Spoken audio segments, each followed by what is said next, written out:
Hello বন্ধুরা, বলেছিলাম না আমি মায়াপুরে এসেছি। মায়াপুরে এসে এই অভারতীয় বা অবাঙালিও যে মহারাজ বা মাতাজিদেরকে দেখতে পেয়েছি বিভিন্ন রূপে বিভিন্ন জায়গায়। তো একটু একটু করে আমি ক্যাপচার করেছি, সেগুলি তোমাদেরকে শেয়ার করছি।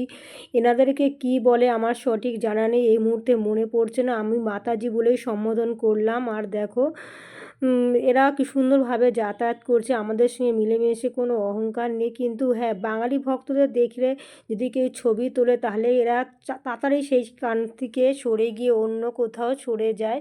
তো দেখো এই বাচ্চাটা রাত্রিবেলায় বেরিয়েছিলাম, তো দেখলাম দুষ্টুমি করতে এই দোকানটায় ঢুকে গেছে। ওর মা ছুটে আসলো, ওর বাবা এই যে বসে আছে।